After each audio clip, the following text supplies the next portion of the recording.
Hi everybody, Miles here, the golf professional at Southwick Park Golf Club. This week I just wanted to talk about winter golf really. I've just come out early in the morning to grab a few holes and want to tell you what I do this time of year and what I think you should consider. So first off, just equipment wise, I think when I was younger and I used to think if you can't carry a light bag with just a few clubs in it, you're probably not fit enough to play golf. Now as I've got older, maybe that's changed a bit and you do need a trolley.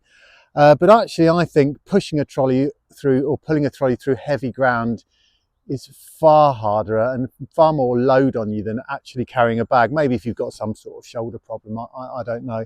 But this is me, like, I've come out to grab a few holes and I've just taken bare minimum clubs, absolute bare minimum, and for a good reason. So I've got my 7-wood, 7-iron, sand iron and putter. So I've got the odds today. Another day I could take out the evens. I think why it's really good for you to carry these few clubs, obviously just the weight of your bag, okay? And going on to weight of bags, quite often pick someone's bag up and you think, God, it's heavy.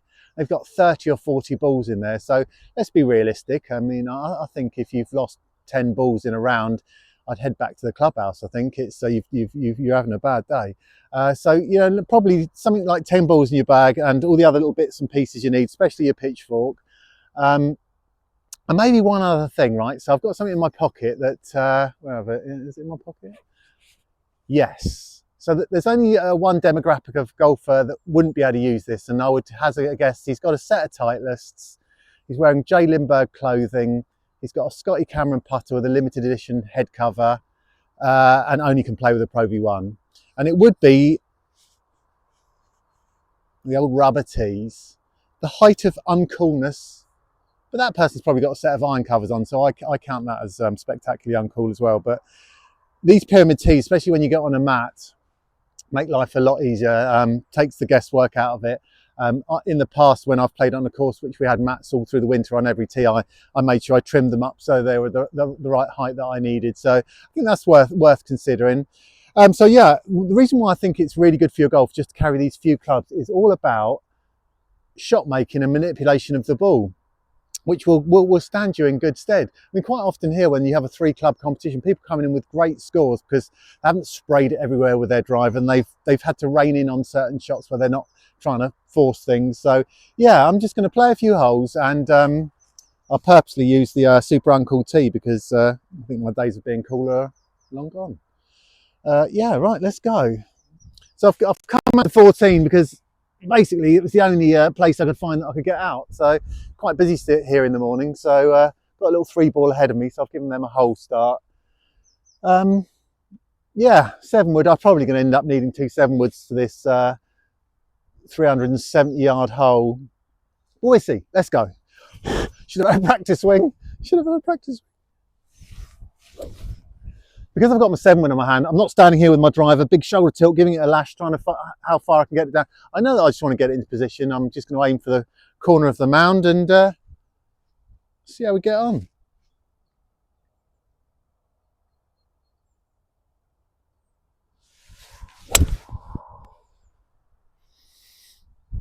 One of the things about hitting a fairway wood in the winter is for some people it might stay in the air a bit longer, and that keeping it in the air can stand you in real good stead. Like your driver might be hitting the ground quite soon and you're not getting the carry that you need. So that was fine. Let's go and get that and see what we got next. Wow, how far have I got? I've got about 165 yards. Okay. Right. Here's a good thing about winter golf. Something that take advantage of your preferred lies, and if you can get the ball in your hand in golf, clean it. You want to take all the mud out the grooves, dimples rather. Give yourself the best chance for a nice contact and not a flyer. 6 inches, no nearer the hole. Okay, so here's the thing about manipulation. I was walking up to this ball thinking I'm going to hit two 7-woods, which I actually still quite fancy, but since I've pulled this 7-iron out, let's talk a little bit about shot manipulation of taking on and off yardage. So I think with these damp conditions, I'm going to have to step on this 7-iron a little bit for me to get it back to the flag. And I'm going to do that by trying to draw it, because if I stand a little bit closed, swing a little bit into out and try and take a tiny bit of loft off, I'll get a further flight. If I stood open and tried to fade it, I'd probably take off 10, 15, 20 yards by doing that. And then I've got all the shots in between of different backswing lengths to try and control distance. So I think I've got a step on this for me. I'm not sure, but it's because the air's so cold. I can't see where the flag is, but I think it's on the front. Anyway, so that's aim fractionally right of the flag for me. My toe line now is fractionally right of that. And I'm going to try and swing slightly into out, full swing. And if I can draw it a little bit, I'll get that extra yardage.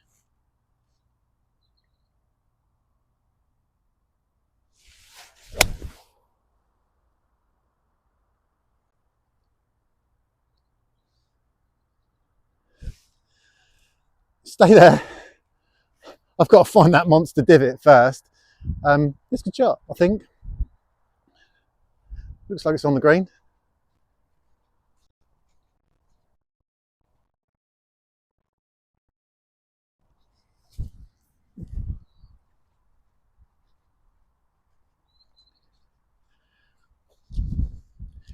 So as I talked about last week about making a good connection in these heavy lies, don't actually be frightened about taking a divot. It's more about what your connection is like, that you've got to hit the ball and the turf at exactly the same time. So I did take a good divot there, but I've done a good job at the same time. So yeah, it's all about the connection rather than the actual shallowness of the divot. Where am I? Oh, I reckon I'm pin high, so that's not a bad little shot for me, since I hit no warm-up shots. Blue trolley route, Southwick Park. I like it. I think it's a good foil to being able to use your trolley if you really need to. But I love the freedom of carrying a bag. I think now I'm in my 50s, getting deep into my 50s. I probably should start to embrace the trolley, but I just can't do it. I just love getting that bag on my back and stomping off to wherever I want to go. And without a doubt, if you can carry it, it does spread some wear, because you can't odds the fact that you will be shepherded the same way round a green or a tee if you've got a trolley. If you've got if you're on foot, then you can do what you like. Right, here we go. Down this slope without falling over. Yeah, just on one of those falling down slopes. I only wear spikeless golf shoes. I don't think there's any difference in the grip between a spiked and a spikeless one for me. So here we go. Not bad little shot. Not a bad little shot. I reckon I'm going to have a bit of a good old pitch mark to repair. Set you down.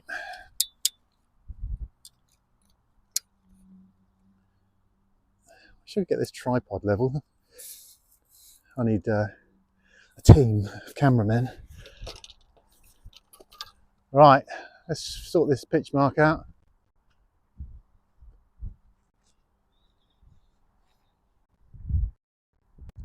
Done it. Hey.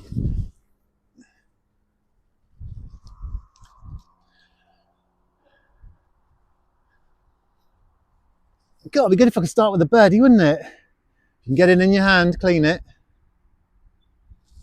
So I'm still rocking this Jailbird square to square putter. We should have had a practice with it. If in doubt, go straight.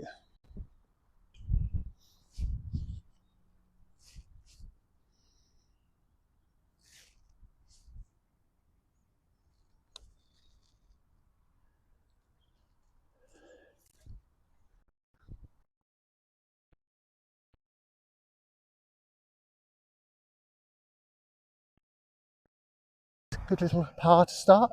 Well, this is the 111 yard 15th. And I've got my odd club, so I've got a 9-iron here, but actually I think it's probably, quite possibly, I mean, I could reach that with my 50 degree, definitely reach it with my pitching wedge. But I think if this was a game, I would hit this 9, because I just haven't got to hit it very hard, and I can make a shorter, more controlled swing. Try and, the pin's in a very difficult place, sort of back left on top of that ridge. So If I can dump it in the middle of the green somewhere, I'll be quite happy. But I'm also going to try and draw this a little bit so the spin kicks left. If I stood open and cut across it, it probably wouldn't work so well. So hard to work out the distance without, but I'm just going to try and feel it. It's going to be somewhere like a sort of 10 o'clock shot. So yeah, I don't use tees on par threes. I just knock the turf up. I'm going to take a divot anyway, so it doesn't really matter. Okay, so middle of the green, just a little bit towed in. I'm just going to get this little bit of draw going, hopefully.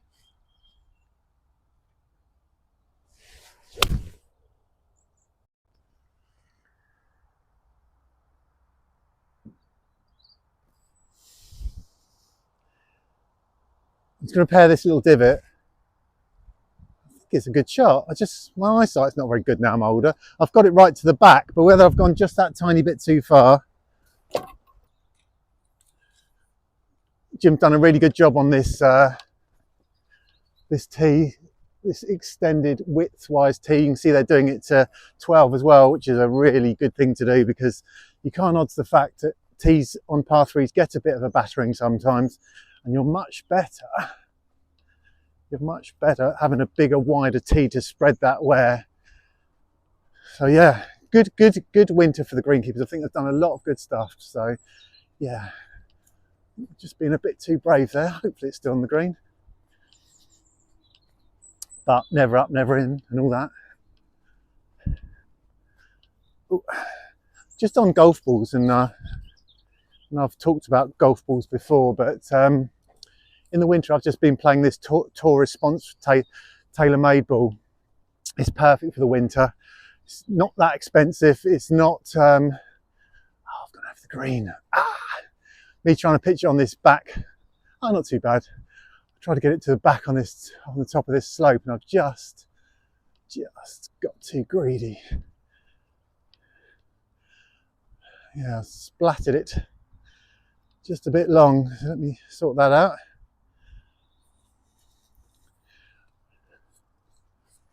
Okay. Now I'm going to tell you something about winter golf, because that was that whole aim of this little video. So there's a group of guys here who have been playing preferred lies through the course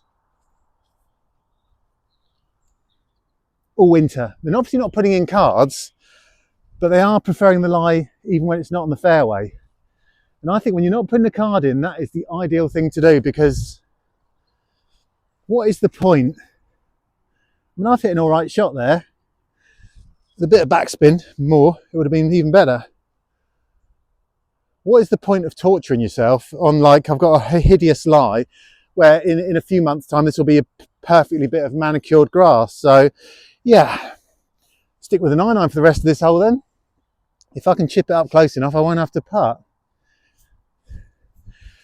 So I had a few short game lessons this week, funnily enough, and I'm putting myself under this order, but surprising how not good people are from these sort of very close positions, and they actually can be all right from 30 or 40 yards. So make these shots as simple as you can. I'm going to play it with my 9-iron, because what in my head is I'm trying to get the ball to land somewhere in here, and if I can hit my little spot there, because that's how it looks right to my eye, then it'll filter down to the flag, and that part of it will be done. So if you take the flag out of the equation and concentrate on your landing area, so it's toe down a little bit, down the shaft, basically a putting action, keeping my left wrist nice and firm and nice and still through that impact position. So once I've locked into where I want to land the ball, I think it's going to kick a little bit to the right, I'm off.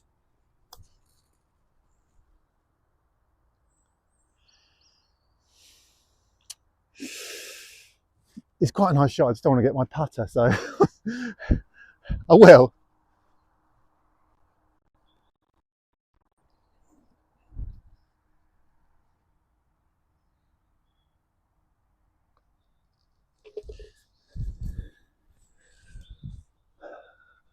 Okay, let's keep going.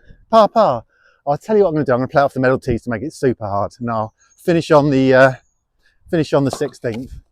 If I can make a par from this back tee with these limited clubs, maybe I can play a little bit.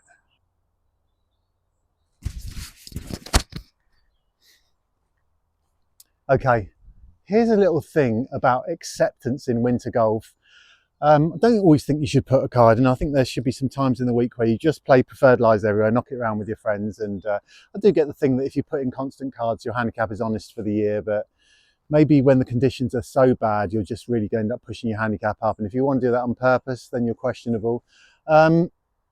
Acceptance, like I cannot reach 440 yards in 2 7 woods. I can't do it. Not without any run. So I know that I'm going to play 2 7 woods and some sort of pitch shot into the green. So if you start off with that acceptance that you're not trying to hit it into, you probably play a little bit easier and a bit freer. So just if I can nudge one down there. The thing about my 7 wood, it carries 200 yards. So this is as far as it's going to go. So in my head, 2 7 woods are going to leave me with 40 yards. And can I get up and down for 40 yards? Half the time. Yeah, I reckon so. So I've got a chance, haven't I? And I just, yeah, no need to be too greedy. So I'm just going to try and stick it in the middle of the fairway, not try and cut any part of the hole off.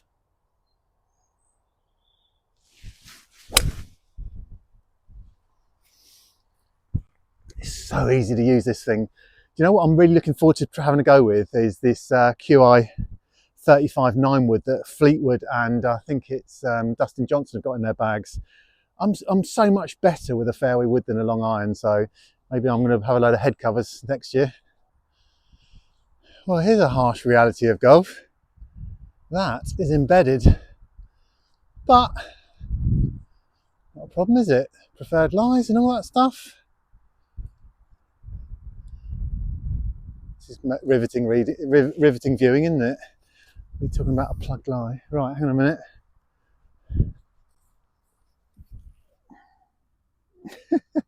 That's well in there. Good.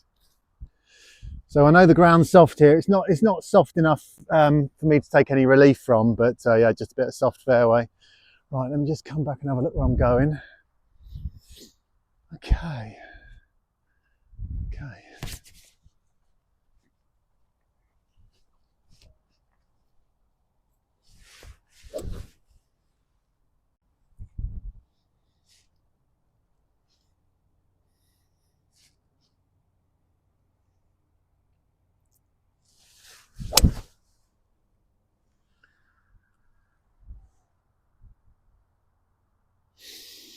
It's a good shot, but as it was in the air, I made a bit of a schoolboy error there.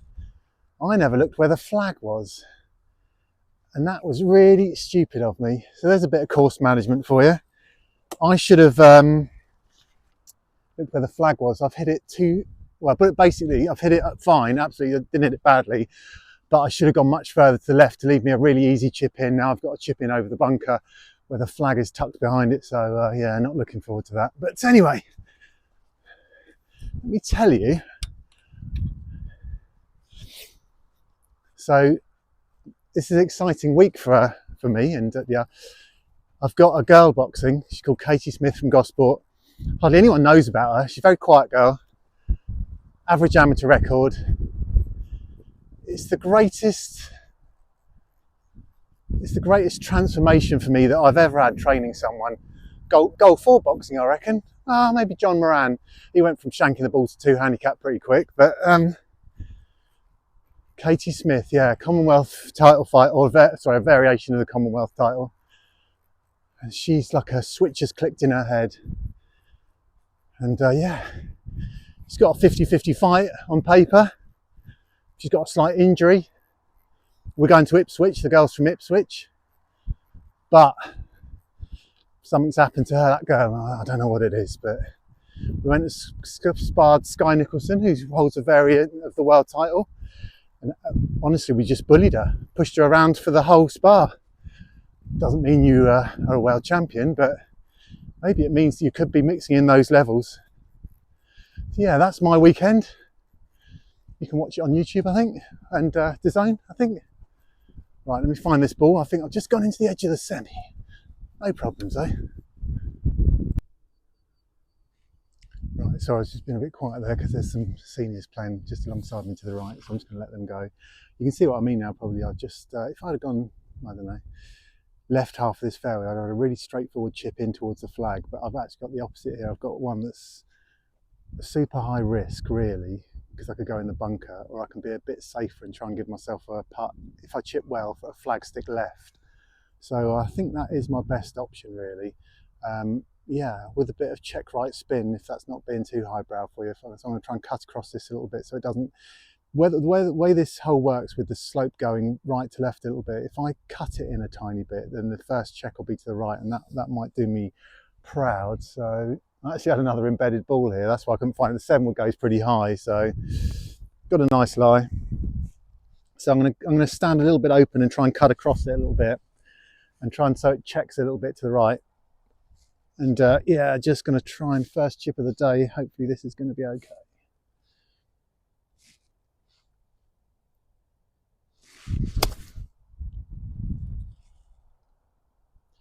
I think I'm gonna have to take that.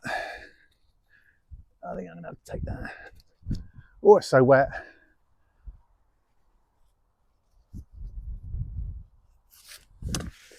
Wanted a tiny bit more from that, but she's all right.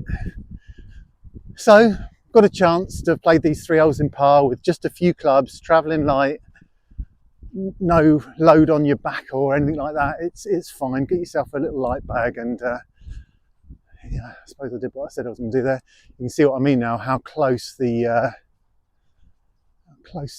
flag is to the edge of the green. Right, come on, Moz. Roll one in, one a day. Well, one a month really, but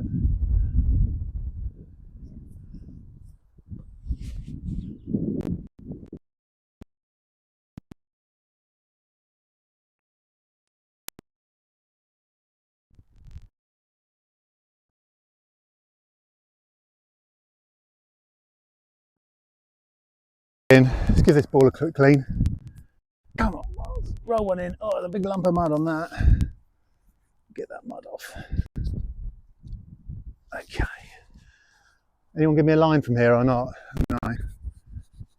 I think it's right edge. Stone in the way. Keep your eyes peeled, everyone. Keep your eyes peeled.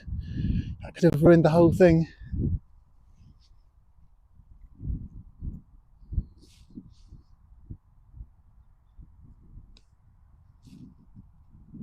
Yes.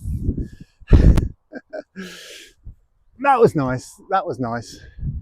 Anyway, mini recap. Winter golf, travel light, shot manipulate a little bit, because when Easter comes and this whole place is beautiful again and the Masters on the telly, you can bring your big bag out and the trolley and all your gear, but that'll be miles in the bank for you. So thanks for watching. I enjoyed that. I'm going to go and have some scrambled egg on toast now and start the day.